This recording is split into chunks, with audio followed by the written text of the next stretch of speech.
को देख के बड़ा आनंद आता है, ठीक है, लेकिन ये सब संशय रहित कैसे हो पाएंगे? ये कलिकाल में बहुत मुश्किल है। सो कलिकाल कठिन उर्गारी, पाप परायण सब नर कल्पित करें अचारा, जाइन वरन अनित्य। तो क्या सर्वेश्वर की लीला है? हाँ, सर्वेश्वर की लीला ही मानी। हम लोगों के जो पुराने प्रारब्ध के भोग बाकी है वो हम भोग रहे हैं।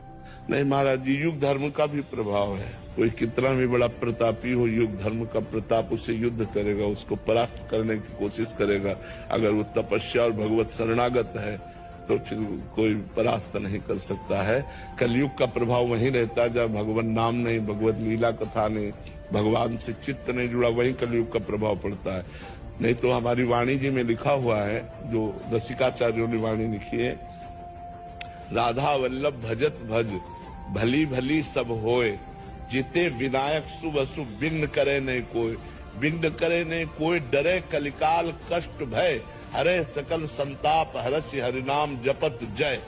कलयुग डरता है जहाँ भगवत नाम कीर्तन, भगवत कथा, भगवत वार्ता, भगवत चिंतन होता है, वहाँ कलयुग डरता है। जैसे संकलो संगो शक्ति, हम 100 साधक मिलकर नाम कीर्तन करते हैं तो हम हजारों को पवित्र कर देंगे, 1000-2000 को पवित्र कर देंगे, ऐसे चलता है।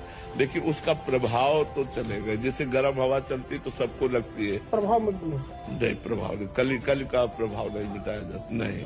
हम एक कोने से मिटाएंगे, दूसरे कोने में परास्त कर देगा। इसीलिए संत जन तो लगे ही हैं। कली जो युग प्रभाव युग धर्म है, ये भी क्या हमारे पुराने जन्मों के प्रारब्ध से हम लोगों को जन्म लेना पड़ा क्या? हाँ, बिल्कुल बिल्कुल बिल्कुल बिल्कुल, ये तुम्हारा कलयुग में जन्म होगा।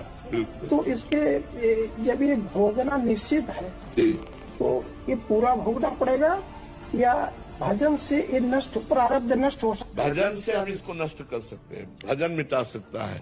जो तप करे तुम्हारी कुमारी तो भावी बेच सके। भाभी मेज सके त्रिपुरारी। जी, इसके आगे एक निवेदन है जी, हर इच्छा भावी बलवाना, हृदय विचारत शंभु। तो हरि इच्छा का जो स्वरूप होता है वो भक्तों की इच्छा से होता है, भगवान की स्वयं की कोई इच्छा नहीं होती। भगवान की स्वयं की कोई इच्छा नहीं होती, अमना है, भक्तों की इच्छा होती है। अगर हम 10 मिल करके तो भगवान का अवतार हो सकता है। हाँ, अगर हम 10 संत मिल करके उस चाहेंगे तो भगवान का ऐसा कृपा अवतार हो सकता है जो परिवर्तन कर सकता है।